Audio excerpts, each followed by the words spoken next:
The following episode describes acts of violence and murder. Listener discretion is advised.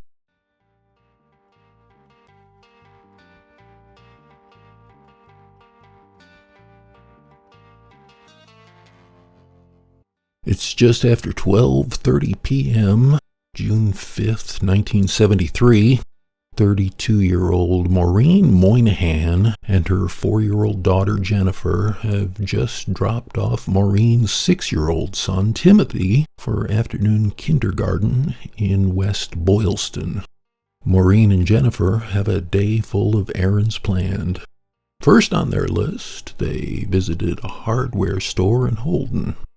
The next stop on the day's to-do list was to do some shopping at Mammoth Mart on Gold Star Boulevard in Worcester, but they never made it there. Roughly 24 hours later, Maureen and Jennifer's bodies were discovered along a dirt road in Rutland State Park. The mother and daughter had been stabbed to death. Their throats had been slashed. Maureen was found lying on the ground outside of her Ford sedan. Jennifer's body was on the floor of the front passenger seat. More than 50 years later, their case remains unsolved.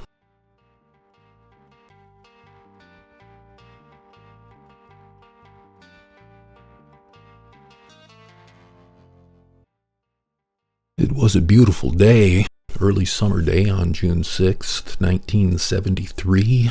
At around 12:15 p.m., temperatures had reached around 70 degrees. 18-year-old Joseph Warrington, a senior at Wachusett Regional High School, and his friend, 20-year-old Mark Congdon, were going to do some fishing at Long Pond at Rutland State Park. As they were approaching the conservation area, they spotted a blue 1969 Ford sedan parked in a grassy area off a dirt road along Route 122A and Main Street, adjacent from Ware Road. The driver's side rear door was open, so they walked over to check out what was going on. Warrington and Condon found the body of Maureen Moynihan lying face up outside of the car, bloodied with part of Maureen's body underneath the rear of the vehicle. The two young men went running to alert police. Welcome back to Unsolved Worcester. I'm your host, Dan Yeager.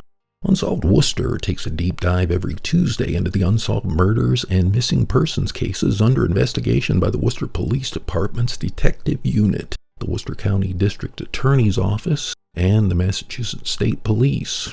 Be sure to visit Unsolved Worcester on Facebook and Instagram and listen to all episodes for free at unsolvedworcester.com and on your favorite podcast streaming platforms.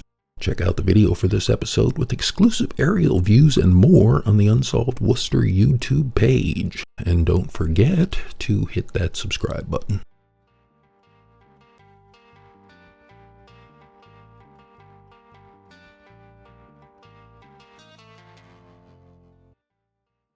In 1973, the town of Rutland had a population under 3,500 residents. It's about 13 miles between the center of town and downtown Worcester. Maureen and Gerald Moynihan were married in Worcester in 1965. They lived in the city before moving to Rutland in 1967. The couple had 2 children, Timothy and Jennifer. Maureen was born in Worcester. She attended Notre Dame Academy and Worcester State Teachers College, which is now Worcester State University. The family was active at St. Patrick's Parish in Rutland, where Maureen was chair of the 7th and 8th grade religious instruction classes. According to a report in the Boston Globe, neighbors described Maureen as very friendly and well-liked. She was an awfully nice girl who wouldn't pick up a hitchhiker. So what exactly happened on June 5th, 1973? It would be the last time Maureen and her daughter would ever be seen alive. Gerald Moynihan was a mathematics teacher in West Boylston. He left the young couple's home on Nancy Drive in Rutland early that morning to get to school. The The plan was that Maureen and Jennifer would drop off Timothy at afternoon kindergarten in West Boylston, and Gerald would pick Timothy up after school and bring him home. And that's exactly how it played out. But when Gerald and Timothy got home that afternoon, Maureen and Jennifer were nowhere to be found.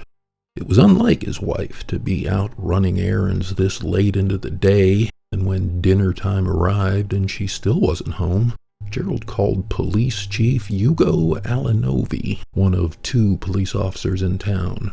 The other officer was a part-timer, Robert Zappo, owner of Rutland Variety and Luncheonette. Alanovi hadn't received many calls that evening. There were no reports of accidents. He went to the Moynihan's home to speak with Gerald, and then organized a search party for Maureen and Jennifer. Gerald waited up all night, anxiously hoping to see Maureen's blue Ford pull into their driveway safe and sound. But they never showed up. At around 9:30 p.m., Gerald went to the Rutland State Police Barracks to report Maureen and Jennifer's disappearance. The next day, Joseph Warrington and Mark Congdon found Maureen's body outside of her car in a wooded area of Rutland State Park. They ran from the scene, hopped in their car, and drove straight to Rutland Variety and Kitchenette to get Robert Zappo. When Zappo arrived on the scene, he was the first to see Jennifer's body in the front seat. The autopsy would show that Maureen and Jennifer were killed sometime between 3 p.m. and 4 p.m. on June 5th, roughly 3 hours after they were last seen at a hardware store in Holden. They had died of stab wounds to their necks. Where their car was found along Route 122A was in the opposite direction they would take to get to Mammoth Mart on Gold Star Boulevard in Worcester, and more than 5 miles from their home. It's unclear where they were headed or if anyone was forcing them to drive there. When Zappo called Chief Alanovi, the police chief immediately called the Holden State Police Barracks. The small town police department wasn't equipped to handle a murder investigation. When state police troopers arrived at the murder scene in a clearing along Ware Road in Rutland, they found Maureen's body laying face up on the ground near the back of her car. Maureen was wearing a jersey shirt, white shorts, and blue sneakers. And Jennifer's body, in a blue and white checkered sundress, was on the floor in the front passenger seat. The rear door of the driver's side was wide open. It may have indicated someone was in the back seat of the vehicle and killed Maureen and Jennifer from behind, stabbing them in the neck, chest, and throat areas. Photos of the crime scene were taken. A state police chemist came to the scene and conducted laboratory tests. Dr. Richard Aspen pronounced the victims dead. Maureen and Jennifer's bodies were taken to the Worcester City Hospital by Miles Funeral Home. The 1969 blue Ford sedan was towed to the Holden State Police Barracks for further examination. At 1:55 p.m., Maureen's father, James McCarthy, who lived on Alvarado Avenue in Worcester, was notified by a state trooper and a priest that his daughter and granddaughter were killed. An autopsy was performed the following day by the state pathologist, which showed the cause of their deaths to be the stabbings to their throat. The autopsy also showed Maureen wasn't sexually assaulted, and that Maureen's body showed indications of a desperate fight for life before she was killed. Her purse and her belongings were all still at the scene. She hadn't been robbed. Her killer hadn't taken anything. A motive wasn't clear. Days later, funeral services for Jennifer and Maureen were held at St. Patrick's Church in Rutland. The mother and daughter are buried at St. John's Cemetery on Cambridge Street in Worcester.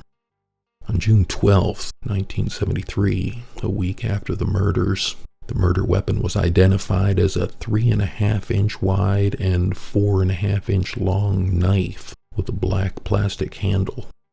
Unsolved Worcester has come into possession of copies of some case files that originated with the former Metropolitan District Commission Police and were passed along to the state police.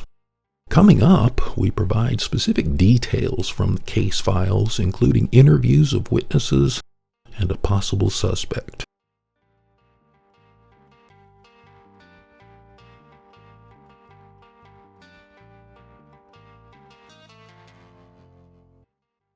A 2006 report in the Telegram and Gazette indicated that the homicide case of Maureen and Jennifer Moynihan was solved. That's according to Maureen's son, Timothy Moynihan. Timothy told the TNG in 2006 that police figured out who did it, but no arrests were ever made. According to Timothy, in the early 1990s, police told his family they had solved the case and knew who killed his mother and sister, but lacked the evidence to make an arrest. Police allegedly said a 19-year-old local man with an extensive criminal history had killed Maureen and Jennifer. Then Worcester County District Attorney John Conti said the man was a viable suspect, but there wasn't enough evidence. The man was never publicly identified. According to state police case reports obtained by Unsolved Worcester, the days and weeks following the murders, police were focused on a single suspect, 55-year-old Clarence Anstey, who was identified as a possible suspect by his stepson, Wilford Brousseau. Brousseau told police that he and his wife and son went fishing around 1 p.m. in Rutland on June 5, 1973. The same afternoon, Maureen and Jennifer were murdered. They returned home around 6 p.m. Brousseau said his stepfather's whereabouts are unknown during this time, but Anstey's actions in the days following indicated to Brousseau that Anstey was involved in the murders. On July 2nd, 1973, Brousseau told police he was driving along Route 122A, heading toward Rutland with Anstey in the car.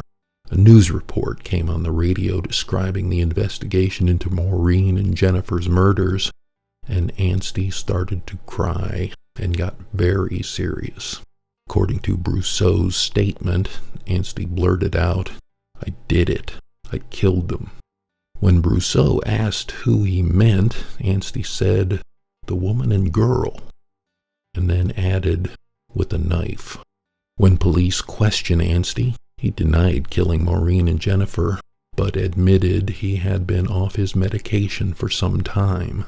Anstey told police Brousseau kept asking him if he killed them, to the point where he said he finally stated he did, just to get Brousseau to stop asking. Anstey had a history of violence while blacking out, leading him to not remembering the events as they took place, like the time he strangled Brousseau when Brousseau was just 5 years old, and then Anstey passed out. Anstey told police he blacks out quite often, including twice in the same week before speaking with police. The officer interviewing Anstey noted that there may be a possibility Anstey committed the murders but didn't remember due to a blackout and being off his medication.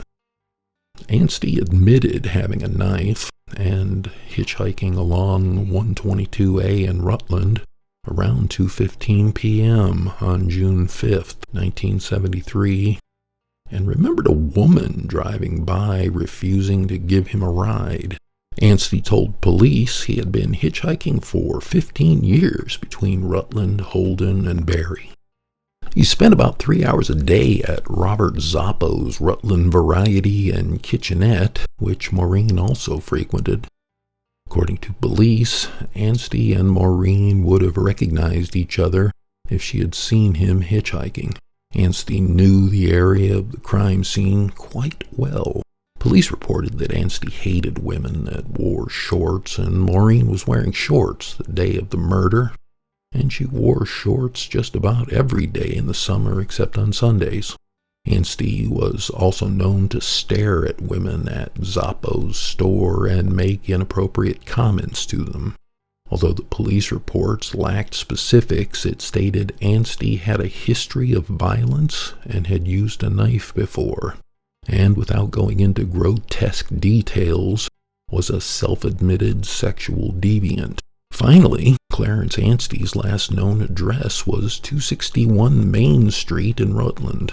The home is directly across the street from St. Patrick's Church, where Maureen worked as chair of religious instruction for middle school students. Clarence Anstey died in 1999. In 2015, Massachusetts State Police crime scene investigators and representatives from the State Medical Examiner's Office, as well as investigators with the Worcester County District Attorney's Office and Rutland Police, exhumed the body of a Boston man from a grave at Fairview Cemetery in Boston's Hyde Park. It said the body was a relative of a possible suspect in the murder of Maureen and Jennifer Moynihan. The DA's office told reporters the suspect had died several years before the relative's body was exhumed.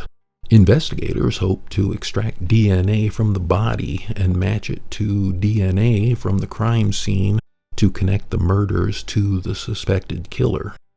But nearly 9 years after the body was exhumed, the district attorney's office hasn't reported a DNA match or any break in the case. It's been more than 50 years since Maureen and Jennifer Moynihan were gruesomely murdered near Rutland State Park, and their case remains unsolved.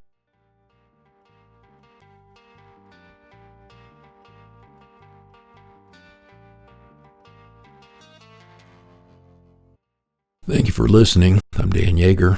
Don't miss another episode. Click the notification button to get alerts when new episodes of Unsolved Worcester drop. If you enjoyed listening to this episode, please consider giving us a 5-star rating or clicking the like button on your YouTube videos. Anyone with information on the murders of Maureen and Jennifer Moynihan are asked to contact the Worcester County District Attorney's Office at 508-453-7589 or send an email to worcesterdaunresolved@mass.gov. Come back next time for episode 6 of Unsolved Worcester Season 7 and the unsolved double homicide of Deborah Johnson and Joanne Muldoon on September 30th, 1973 in Fitchburg. Be sure to catch up on all previous episodes at unsolvedworcester.com. Special thanks to the Worcester Public Library, the Worcester Police Department, the City of Worcester, and our sponsors for making this possible. Season 7 of Unsolved Worcester wouldn't be possible without the generous contributions of our fundraising campaign donors, especially Marcia, Jason, and Nicole. Information on Maureen and Jennifer's case was gathered from multiple resources, including the Worcester Telegram and Gazette, the Worcester County District Attorney's Office, the Boston Globe, Mass Live, the Fitchburg Sentinel, Oak Hill Research, and more. The Unsolved Worcester podcast music is provided by Tom Lebelzik of the Worcester Jazz Collective. This episode is written and produced by Pat Sargent. Drone footage provided by Ron Scott at Chasing Daylight Studio. Videography and editing by Colin Turner. This program is supported in part by a grant from the Worcester Arts Council and the National Endowment for the Arts. To find out more about how National Endowment for the Arts grants impact individuals and communities, visit www.arts.gov.